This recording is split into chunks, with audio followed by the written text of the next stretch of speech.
All right. Third way to answer the question, how do I know if people want what I have to offer?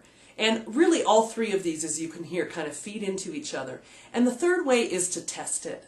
And I'll tell you why this is so important. You can ask people what they think.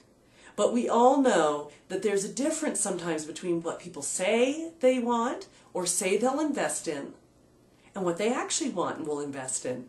You know, I did a survey recently. I was coming out with a new and improved version of a course, and I put a feeler out and I asked people, here's this class I'm doing, and I'd just like to hear if this is something you might be interested in. And you know, if enough people are interested in, I'm going to offer this sooner rather than later. And about 13 people emailed me back and said, yes, I'm definitely interested, you know, in what you're offering.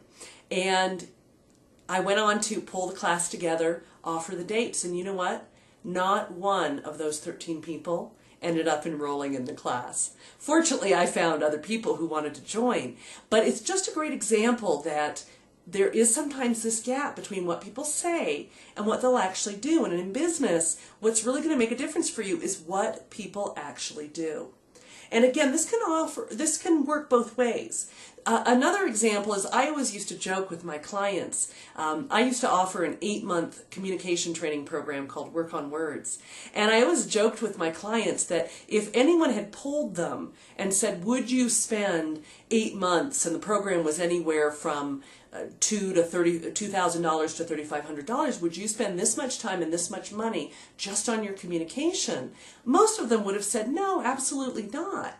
But through engaging with me and having a conversation with me and seeing what I could do for them, all of them were very happy about their decision to be in the class. So it's great to ask people, but it's not the final word.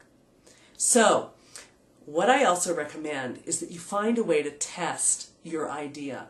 And this may feel like the scariest of all, because there is going to be that moment that you put out what you offer and you sit there waiting to see if anyone wants it, if anyone responds to it. And you know what? Sometimes they won't, and that's going to be your signal to go back to the drawing board. So when I say test, I just mean have some actual real-world way that you offer what you're here to do, and you invite people to say yes. And you can test on any level, at any price point, and at any level of depth that you want to. And the one you want to choose is the one that gets you out there in the world. So number one, you might simply have a free teleclass on the topic of your choice. You know, if you offer a free teleclass on the topic of your choice and you can't get anybody to sign up for it, that's going to tell you that something's a little off. Number two, you can offer a low-priced program.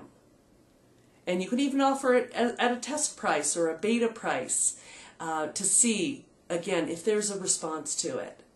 And I really created my business this way by gradually offering bigger and bigger programs as I got the feedback that what I was doing was of interest, and as I saw for myself what people really needed.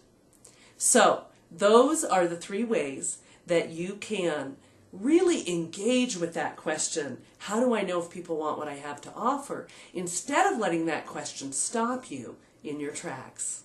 So, what do you think? Are these helpful? Can you use one of these 3 strategies to get moving, bringing what's inside of you forward and out into the world for other people to benefit from? Let me know.